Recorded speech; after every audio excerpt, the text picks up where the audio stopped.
The webinar today is going to last about 45 minutes to an hour, and as I mentioned, there will be time for questions afterwards. I'm very excited to have everybody here. We have people who have joined us from all across the country, from industry, government, education, Aboriginal community groups, and so on. And as you know, my name is Melanie Sturk. I'm the Director of Attraction, Retention and Transition at the Mining Industry Human Resources Council. And of course, our topic today is Mining Essentials, a work readiness training program for Aboriginal peoples. I hope everyone can see my screen. If you can't, please raise your hand and we'll make sure that you have access to that.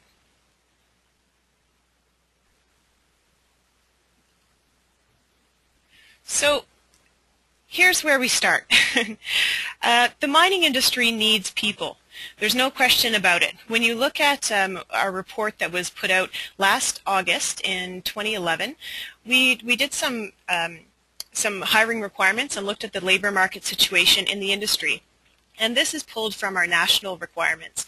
And you can see that there's three different scenarios that we've posed. And we have our contractionary scenario, which is looking at if there's a massive decrease in employment, so if we have another downturn or something like this. We have retirement rate, and of course mining has one of the highest retirement rates in any of the sectors in Canada. And then we have our total accumulative requirements, as well as non-retirement separation.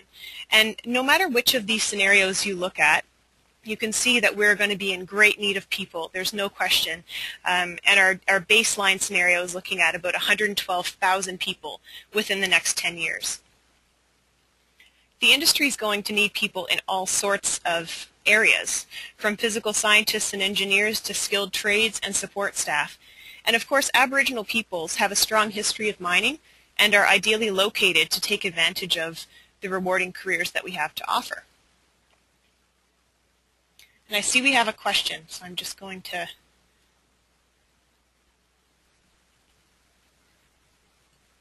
make sure it's not a technical problem.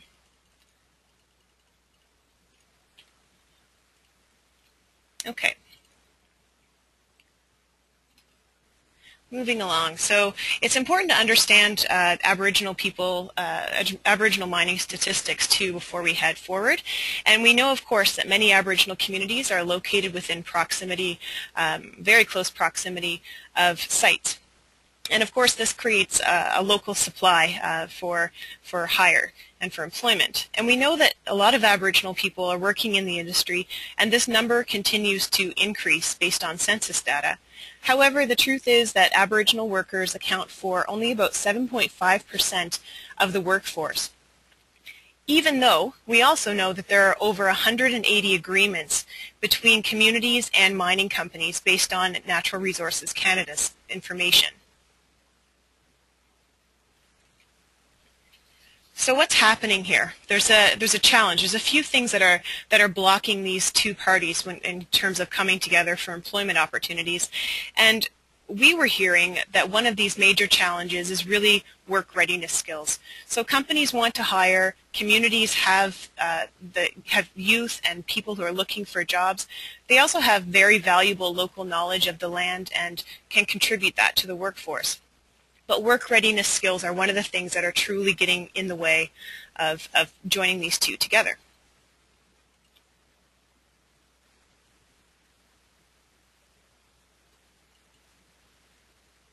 So when we started talking about this program, we wanted to do more than just build a work readiness program. We wanted to have some sincere objectives. We knew we wanted to build the skills and also the confidence in the local Aboriginal community to take advantage of employment opportunities. We wanted to make sure that the industry has a prepared and local workforce. So not just the technical skills, but truly prepared and have an understanding of the industry so that they know what to expect when they go on site for the first time. A nationally recognized and consistent program. So something that would be recognized across the country, whether somebody's taken the training in Marathon or in Hazelton, their skills are recognized and employers can verify those work readiness skills when applicants come to the door. And we wanted to make sure that we enhanced partnerships. So partnerships between educators, industry, and community members. So who are we? And why did we think we could do this? We are the National HR Council for the Minerals and Metals sector. We're not for profit. We're governed by a board of directors, and we have a lot of volunteers who help us from all different communities of interest. So we have educators, industry, Aboriginal groups, unions, you name it. Anybody who's interested and involved in the mining industry, we work with them based on the project that we're doing.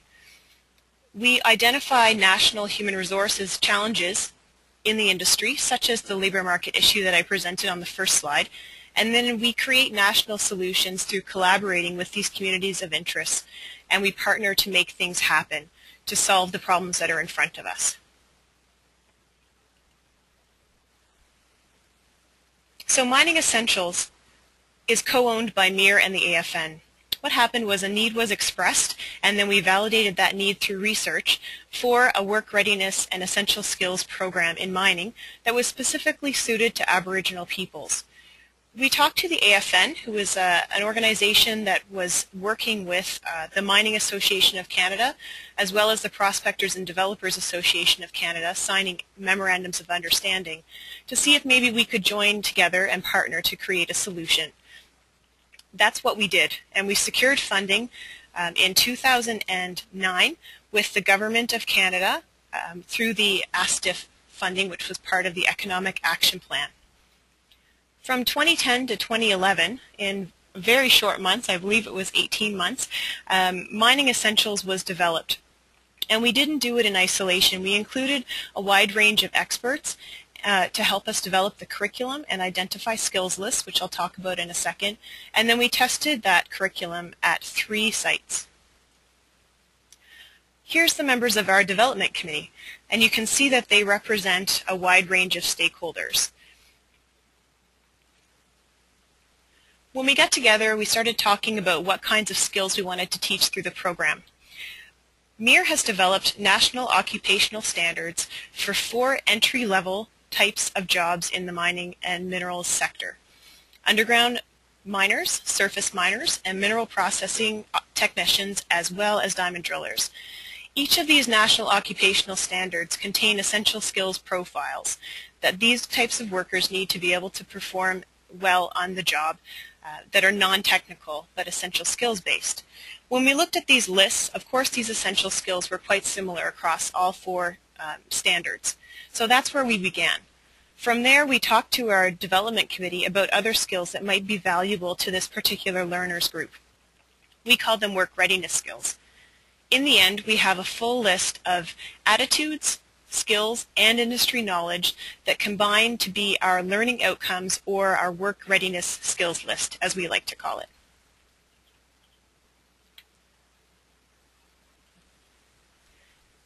I just want to touch on the concept of attitudes. Attitudes are very important to any employer on the line. Attitudes are something that you can demonstrate, and you can help somebody achieve and demonstrate a positive attitude on the job. Attitudes often get lost in the shuffle when you're developing programs or delivering technical training. And this is something that we really try to teach or to grow within our Mining Essentials learners.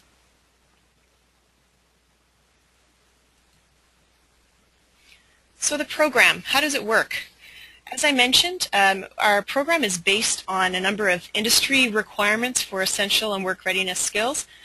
And it really, those are the things that we're trying to show them. So those learning outcomes that I just showed on the screen. But the how is what really is interesting. We worked with our consultants and our development team to teach those skills through traditional methods and also through workplace examples and documentation. So instead of using generic forms of teaching, we really try to incorporate the workplace into the classroom, as well as traditional knowledge and local knowledge.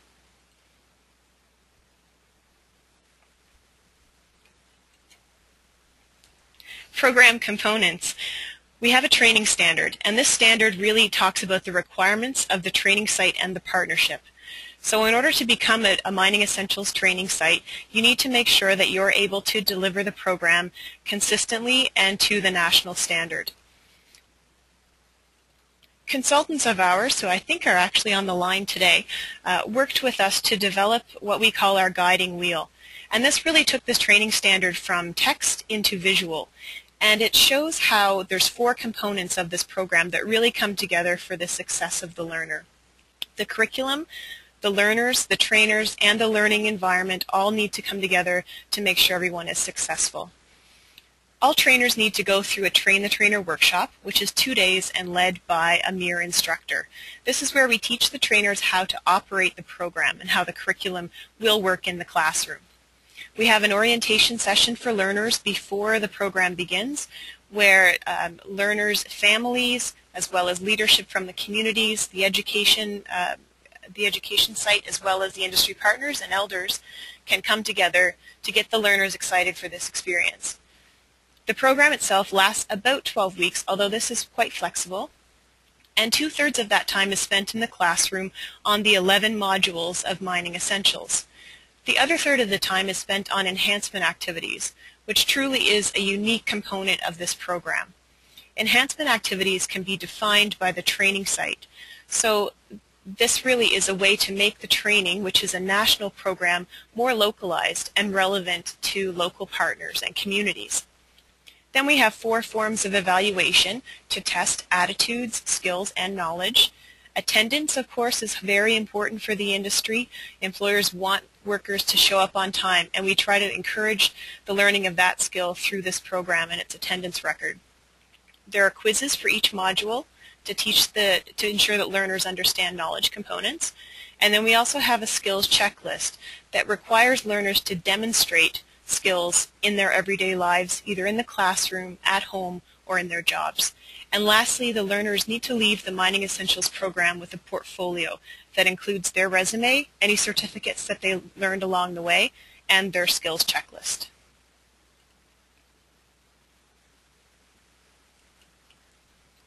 I mentioned partners quite a few times, and partners are incredibly important. As you saw earlier, one of our objectives is to enhance partnerships between education, industry, and community. On the education front, the people involved would be the trainers and the site administrators. For industry, we would have a program champion at the site who really believes in Mining Essentials and wants to get involved as much as possible, who's willing to come to the classroom, take part in the selection process of learners, and commit to interviewing successful graduates. We have potentially a trainer from the industry, and we may have guest speakers. Now, you'll notice that I have trainers in 2 different areas of this diagram. Trainers, we need 2 trainers for each site, and the trainers need to have experience in industry or education for adults, and at least 1 trainer needs to be of Aboriginal descent. So our training team per site is really comprised of 2 people with very specific skills. Community also is important to get involved. We need to make sure that the leadership believes in the economic development of the community, and elders are involved in the program, and of course families are there supporting the learners along the 12 weeks of the program. Moving along, in 2011 and 2012, we did some more deliveries with a few sites, and some of the people involved are on the phone line today, I believe. And we also managed to secure some more funding for enhancements and to grow the program through the Government of Canada's Office of Literacy and Essential Skills and the FNHRDCQ in Quebec, which is a First Nations Human Resources Development group. So our training sites to date, we have 3 main sites, and some of them are on their 2nd or 3rd intake. So we've trained in northwestern British Columbia and in Timmins, as well as Marathon and Thunder Bay. And these sites continue to grow, and we're so happy to see sites returning after they've delivered once. They often come back to run the program again, which is very exciting for us. So far, we've graduated 40 people, and 13 of them graduated very recently. So their employment rates aren't reflected in here yet because they're so new. That represents a graduation success rate of about 77%.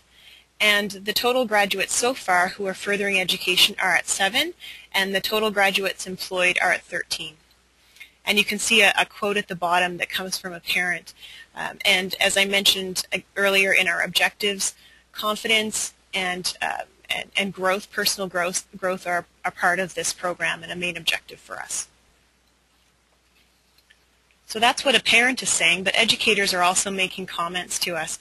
This one is from Northern College, from Bob Mack, who's delivered our program once and is planning on delivering again in the fall. And it talks about the importance of the combination of program content, or the curriculum, as well as the enrichment activities. So again, enrichment activities are things like site visits, work placements, environmental walks, time with elders, anything that, certifications, anything that really gets the learner more ready for work, builds confidence, makes them more employable at the end of the program, and it really should relate to what's happening in the community or with the industry partner. So that's developed at the training site.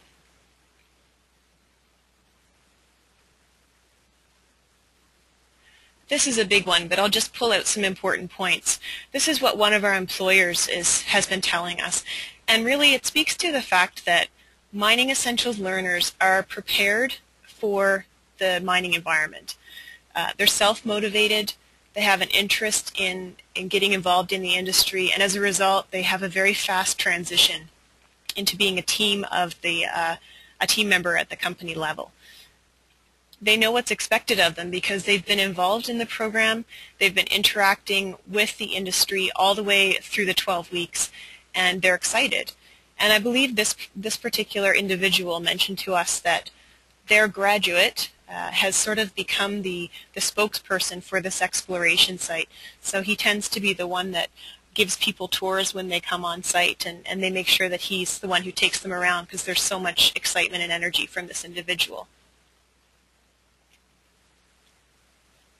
Another employer mentioned that they would absolutely hire a mining essentials grad over another because it saves them from having to teach everything from the beginning. And the mining essentials graduates come with work ethic. They come with the sort of inherent skills of being able to problem solve. And they feel that that's very advantageous because it cuts down on the time that's required to bring them into the team environment.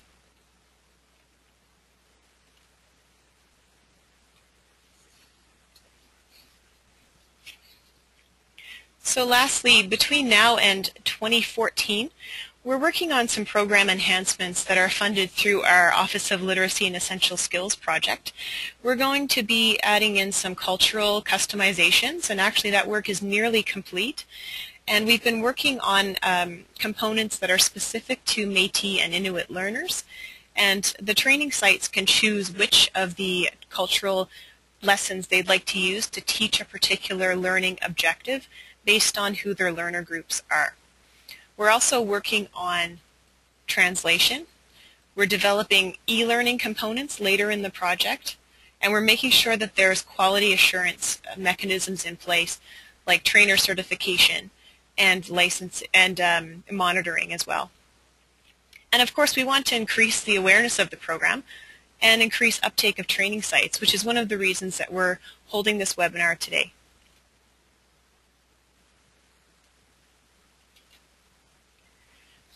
So hopefully some of you I'm sure you have a lot of questions, and I'm looking forward to answering the hands that are raised. But some of you might be wondering how to become a training site. And there really is a process to do this. And the reason is because we want to ensure that each site is delivering a high-quality program in a consistent manner, so that when a Mining Essentials graduate comes to a site, the industry knows who they're hiring in terms of skills. So the first thing to do is to contact MIR or our partners, the Assembly of First Nations. And we'll talk to you about what your training objectives are for your community or your region and see if Mining Essentials is a good fit. Then we'll send you some documents. So we'll send you the training standard and also the guide for Mining Essentials that really talks about the program in detail. So what exactly is the attendance requirement? What exactly are the requirements of trainers, and so on. And you'll have a chance to look through those things. And we can also send you the first module so you can then get a real sense for the curriculum. The next thing that's very important is to identify your partners. So as you saw on a previous slide, we need education, industry, and community all involved in this program. And also funding options. So we're not asking to secure those funding options at that point, but at least sort of, have your ear to the ground and start figuring out who you're going to work with in terms of funding.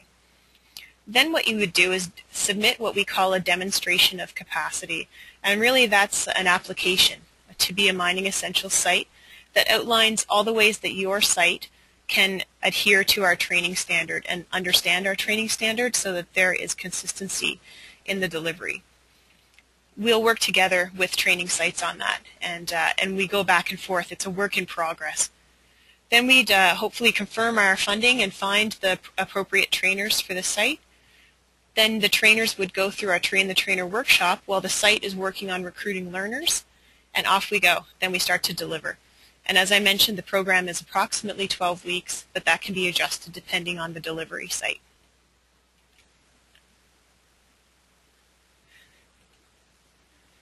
So we're hoping for our next intakes to occur in the fall.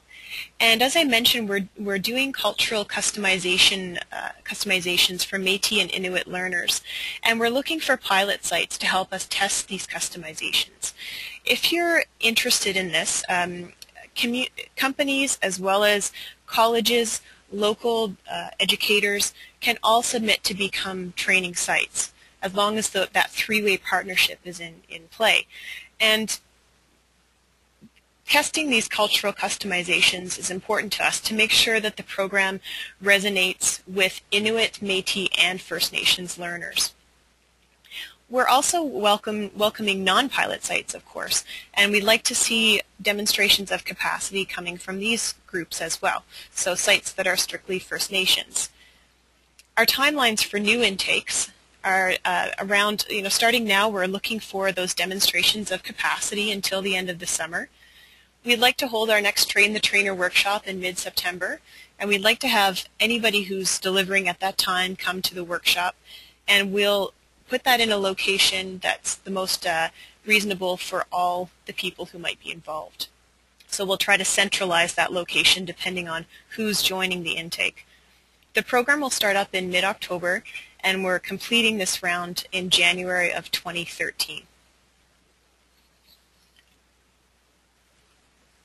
Now, before I take questions, I just wanted to let everybody know that we're going to be holding an Aboriginal Mining Education Forum in Toronto at the Hyatt Regency in November.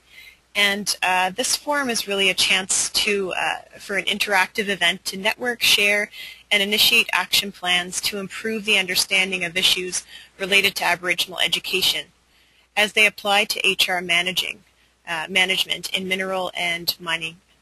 And also, of course, the economic development of Aboriginal communities. So we encourage you to come join us for that, and you can register or look at the agenda on our website where Mining Essentials also where the content for Mining Essentials is also contained, which is www.aboriginalmining.ca. And that's the end of my piece for today. You can see my contact information here, but I see that there's a few hands raised, so I'm going to unmute people, and I'm more than happy to take questions. So, where should we start? Alexander, do you have a question? Oh, hello. Yes, hello. Am I on? Yes, you are. Oh, I was just wondering whether a couple of questions. One is this PowerPoint going to be made available to the participants? Absolutely. So we're actually recording the webinar today, and it'll be put up online at aboriginalmining.ca. Okay, that's great. Thanks. Okay. Did you have another question as well? No, that's fine for now. Okay, thank you. Okay, and I think Danelda has a question. Danelda? Did you have a question, Danelda? No, I didn't have a question. Okay. I'm with Danelda. I was just wondering about the program itself. For people who already have some of the basic skills, is there an opportunity for them to be accelerated through it rather than having to take all of the modules? Currently, no. You'd need to take the entire 11 modules of Mining Essentials. So when you're selecting learners, it's important to make sure that you get sort of the right level of learner. So Mining Essentials isn't to teach literacy, and it's not to teach technical skills, although those can be included in the enrichment components of the program, and we do encourage that. So it's important to find that right fit for the learner so that they get a lot out of the curriculum. Okay, thanks. Okay, thank you. Okay. And we have a question from Marie Vachon. Yes, that was the same question. Then I just want to know if we'll be able to receive a copy of the presentation, and you already provide us the answer. Thank you. Okay, great. Thank you. And Mark? Hi there. I was wondering if there's any development in the Quebec region. I saw that 2 colleges were supplying Thunder Bay and in the Northwest Territories, but and I don't remember the other side. Is there anything programmed for the Quebec regions? Absolutely, good question. So, as I mentioned, we've gone into translation into French, and we've secured some partners to help fund that process, and we're almost finished. We've been working with the CSMO to help us to do that work in Quebec, and in the fall we'll be delivering to 5 training sites through that partnership with them, through a piloting of the French. But we absolutely want to grow in Quebec. Okay. I will probably try to get in touch with you, Mel. Okay, great. I'm happy to hear that. Okay. And Nadine, did you have a question? Yeah, this is I'm here in Nadine's place, but right. I'm Steve McGraw. I'm with her. Yeah, my question was in terms of the program, in terms of geographic location, the Aboriginal communities that our company has been kind of established a relationship with is not actually very close to our mining site. Mm-hmm. Has this happened within your trials? Have you done this with any groups that aren't necessarily too geographically close to the mine site? Mm-hmm. It really depends on how far away they are. We'd like to give learners the opportunity to go on site so they get a real experience of the mining environment, but it's not something that has to happen on a daily or weekly basis. So if there's an opportunity to take learners to site once, maybe through the 12 weeks, or maybe there's opportunities to bring people from the site to the classroom and maybe do some environmental assessment or something else that gives them a feel for the work that's done on site, or using simulators or things like that. It's possible. Okay, and none of those would be an issue, I wouldn't imagine, for our company, but like I said, they are the communities that we've established a relationship with aren't very close to site, so I guess, but I'm sure those options would be readily available for us. Okay. Yeah, it's something that could be discussed. I mean, if they're significantly far, then it's something that you want to be strategic about, of course, but there are other options that could be looked at. Yeah. Thanks for your question. Thank you. And Ron, it looks like you have a question.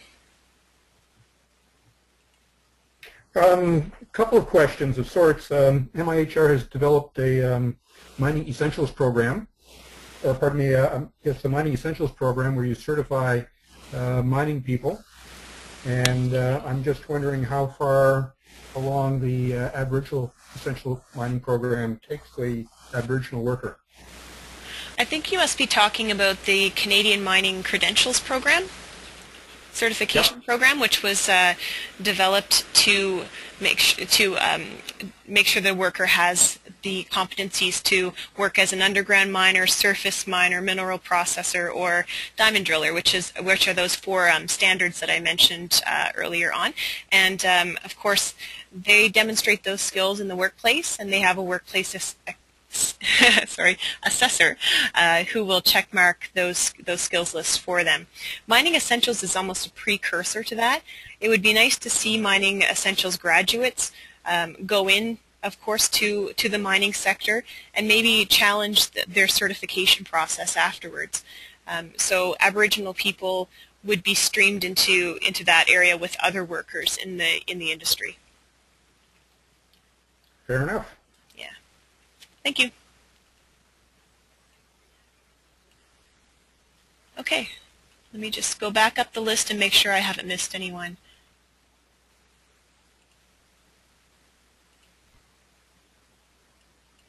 I think that's everybody's questions. So thank you very much for joining us today. And as I mentioned, this will go up online after we stop our conversation.